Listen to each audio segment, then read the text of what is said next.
फतेहाबाद में एक दुर्भाग्यपूर्ण घटना घटी, जिसमें अजमेर से प्रयागराज कुंभ स्नान करने जा रहे श्रद्धालुओं के साथ मारपीट की गई और उनकी गाड़ी में तोड़फोड़ की गई। ये घटना शुक्रवार सुबह लगभग 7:30 बजे की है, जब श्रद्धालु आगरा लखनऊ एक्सप्रेसवे से उतरकर कस्बा फतेहाबाद के फिरोजाबाद रोड स्थित संगम ढाबा पर रुके। अजमेर निवासी आलोक सेन अपने परिवार और रिश्तेदारों के साथ एक ट्रैवल गाड़ी से प्रयागराज कुंभ स्नान के लिए निकले थे। उनके साथ उनकी पत्नी रेखा सेन, बड़े भाई दीपक सेन, समधी सरोज मेहता, अमरीश मेहता, जय रंगनानी, समधिन सरोज मेहता, शालिनी मेहता, कृष्णा मेहता, रवीना, दामाद पुनीत मेहता, बेटी डॉक्टर अंशुला और साडू की बेटी गरिमा गौड़ यात्रा कर रहे थे। जब वे संगम ढाबा पर रुके तो महिलाएं टॉयलेट के लिए गईं, लेकिन ढाबे के संचालक अटल गुर्जर और हिमांशु गुर्जर ने उनसे 200 रुपए टॉयलेट शुल्क जमा करने को कहा। श्रद्धालुओं ने इस पर आपत्ति जताई और इसी को लेकर विवाद शुरू हो गया।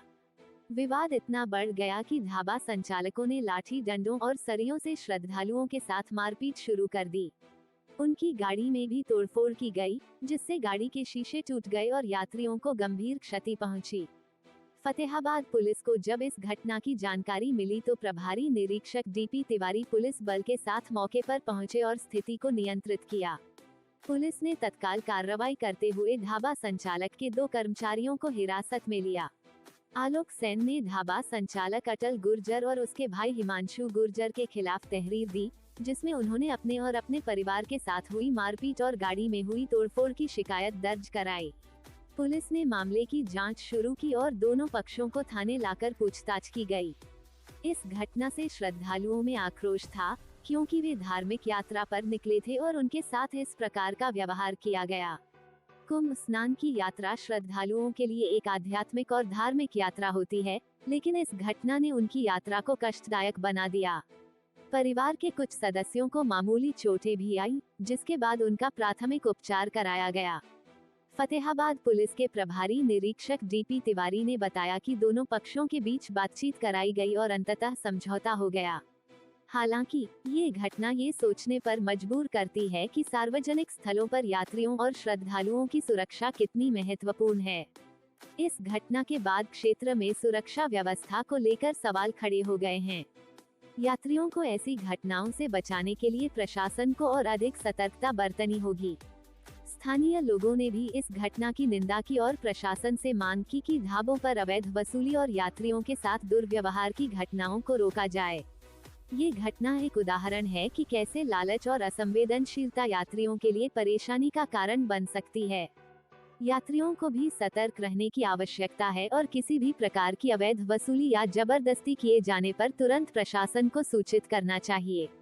कुंभ स्नान के लिए जाने वाले श्रद्धालु देश भर से आते हैं और प्रशासन को चाहिए कि ऐसे स्थलों पर सुरक्षा के पुख्ता इंतजाम किए जाएं ताकि श्रद्धालुओं को किसी भी प्रकार की असुविधा या परेशानी का सामना न करना पड़े।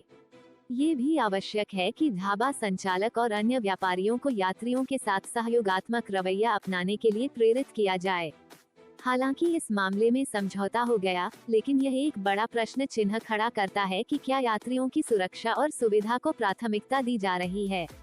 प्रशासन को इस दिशा में ठोस कदम उठाने की जरूरत है ताकि भविष्य में इस प्रकार की घटनाएं न हों और श्रद्धालु बिना किसी डर और चिंता के अपनी धार्मिक यात्रा पूरी कर सकें। हूँ और मैं आर्मी में अभी पोस्टेड हूँ और हम लोग अजमेर से कल चले थे प्रयागराज जा रहे हैं संगम में स्नान करने के लिए। और अभी हम लोग सुबह के टाइम पे हमारे ड्राइवर साहब ने बोला कि 100 किलोमीटर तक कुछ नहीं मिलेगा क्योंकि हाईवे पकड़ेंगे, तो एक ढाबा दिखा तो उस पर आप फ्रेश हो लीजिए और नाश्ता कर लीजिए। तो हम जैसे ही फ्रेश होने के लिए टॉयलेट में गए तो टॉयलेट गंदे थे, तो किसी ने भी यूज़ नहीं किया और बाहर आ गए। अब जब फ्रेशन अप हुए ही नहीं तो किसी ने नाश्ता भी नहीं किया। तो जैसे ही हम लोग सब अंदर चढ़ गए और जिन लेडीज़ को जाना भी था तो वो खुले में चली गई, सामने उनके आपको ग्राउंड दिखेगा उधर चली गई थी, उनका वॉशरूम यूज़ नहीं किया था। और सुप्रीम कोर्ट के लॉ के अनुसार आप वॉशरूम यूज़ कर सकते हैं 5 स्टार प्रॉपर्टी की भी विदाउट एनी चार्ज, बिना पैसे दिए। तो इनको वैसे भी पैसे देना नहीं पड़ता था। तो जैसे ही हम चढ़े उन्होंने हमारे ड्राइवर को बोला कि 100 रुपये दो। कि वॉशरूम यूज़ किया है, तो ड्राइवर ने कहा नहीं यूज़ किया है। तो ड्राइवर की चाबी खींच ली और ड्राइवर को कॉलर पकड़ के नीचे खींच लिया। बोला अब तो 200 रुपये देना पड़ेगा और गाड़ी नहीं हिलेगी। तो हम लोग सब लोग तब नीचे उतरे ड्राइवर को बचाने के लिए। तब हमारे पास पूरे घटना की वीडियो मेरे पास ही रिकॉर्डेड है। उसमें अटल गुर्जर, हिमांशु गुर्जर दोनों ने हाथापाई शुरू कर दी। मेरे पापा को खींच खींच के बहुत मारा है, मेरे ताऊजी को, मेरे हस्बैंड को और इवन मेरी मम्मी को। तो हम बचा रहे थे, मैं वीडियो बना रही थी, मेरे हस्बैंड खुद मीडिया में है। मैंने कहा हम मीडिया वाले हैं, तो बोला जो भी हो हमें कोई डर नहीं लगता है, हम पुलिस से नहीं डरते, किसी से नहीं डरते। ये मेरे पास वीडियो में है। उनको किसी चीज़ का खौफ नहीं था। उसके बाद ये चीज़ घटना होने के बाद में उनमें से दोनों भाइयों में से एक भाई, हिमांशु गुर्जर और अटल गुर्जर, एक भाई अंदर गया सरिया लेने के लिए। वो पलटा होता है जो उनके ढाबे का बड़ा वाला लोहे का, वो लेने गया। तो उनके किसी ने बंद किया कि हमें बोला चढ़ो, हम फटाफट चढ़ने लगे। तो दूसरे भाई ने जाके, हिमांशु ने जाके गेट खोल दिया और वो हमारे कांच तोड़ने लगे। तो सबसे पहले ये वाला कांच तोड़ा उन्होंने, उस साइड वाला, ड्राइवर के साइड वाला वीडियो देखना, वो पूरा टूट चुका है बिल्कुल। फिर उसके ड्राइवर के पास वाला जहाँ पे पैसेंजर बैठे थे, मेरे ताऊजी बैठे थे, उनके पूरे हाथ में खरोंचे आ गई, वो कांच तोड़ा। उसके बाद गाड़ी चला दी हमने, क्योंकि बुजुर्ग थे, सब थे, हमारे सारे मैक्सिमम 70+ हैं और लेडीज़ हैं। तो लेडीज़ पे दया खाएं, बुजुर्गों पे दया खाएं। मैं और मेरी बहन तो नीचे ही थे बस में, चलती बस में हम जैसे तैसे चढ़े हैं जान बचा के। 10 सेकंड का फासला है, मेरे पास वीडियो है। चलती बस में यदि गेट बंद नहीं किया होता तो हमारे में से एक जना भी हॉस्पिटल में होता या शायद बच्चा ही नहीं। कितने लोग घायल हैं आपकी तरफ से? हम लोग 3-4 जने तो घायल हैं। कौन घायल है? मेरा है, मेरी पूरी पीठ में कांच घुसे पड़े हैं अभी भी। मेरे ताऊजी घायल हैं और मेरी मम्मी के पैरों में और हाथों में लगे, 3 तो घायल। क्या नाम है मम्मी का? मेरे और ड्राइवर मेरे ताऊजी दीपक सेन, मैं डॉक्टर अंशुला सेन, मेरी मम्मी रेखा सेन और ड्राइवर का नाम कैलाश जी। ये चारों थाने में देरी दे दी? थाने में हमने लिखित में कार्रवाई कर दी है। मेरी सरकार से यही रिक्वेस्ट है कि एक तो ऐसे लोगों से, आम जनता से बचाया जाए, क्योंकि आम जनता, डेमोक्रेटिक कंट्री है, आम जनता खुल के ऐसे सांस नहीं ले पाएगी। योगी जी से मेरी रिक्वेस्ट है कि आपके राज्य में बेखौफ सब लोग घूमते हैं, अच्छी बात है, हम भी बेखौफ रहना चाहते हैं। ऐसे लोगों की वजह से खौफ से नहीं जी सकते और हम डर नहीं रहे हैं। हम कार्रवाई करना चाहते हैं कि ऐसे लोगों की वजह से और आगे के लोगों को ना ऐसे कोई भी ऐसी प्रॉब्लम झेलनी पड़े। थैंक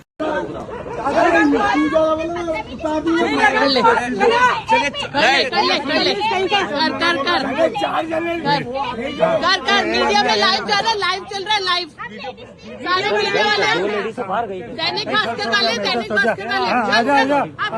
छुपा रहा है, चेहरा को छुपा रहा है। आना, दैनिक भास्कर में लाइव चल रहा है, तेरा आजा जरा साले कर रहा है, नहीं चल रहा है, लाइव चल रहा है, लाइव।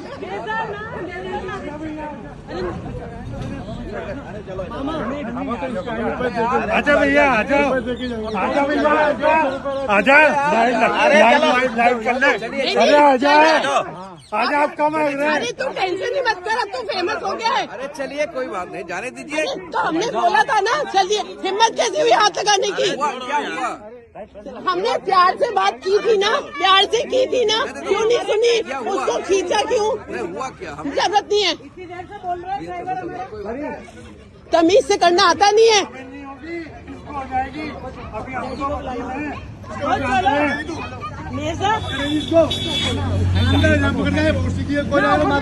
अरे हो गया, तू चिंता मत कर, अब फेमस हो गया, तमीज है ना। अब थाने वाले करेंगे तेरे को, मीडिया वालों से ले लिया तुम्हें पंगा।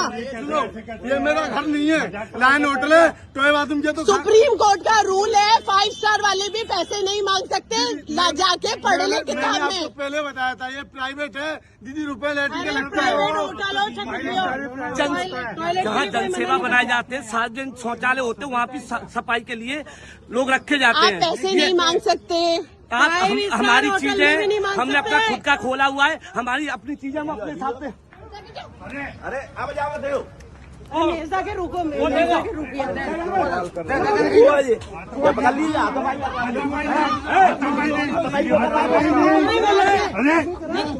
मारा कैसे तूने? मारा कैसे? पागल हो गया क्या? मार रहा है, तो बैंड बजेगी। जेटा छेड़ दो, जेटा छेड़ दो। तुम लोग यहाँ झगड़े कर रहे हो फालतू में, क्या बैठो गाड़ी के अंदर, इनको पकड़ के आप गाड़ी के अंदर बैठो जाके। चलो बसो, चलो एकदम हद कर दिया। चल। हाँ डरा रहे साले। चलो रुको, जेठा के नौ, जेठा के नौ।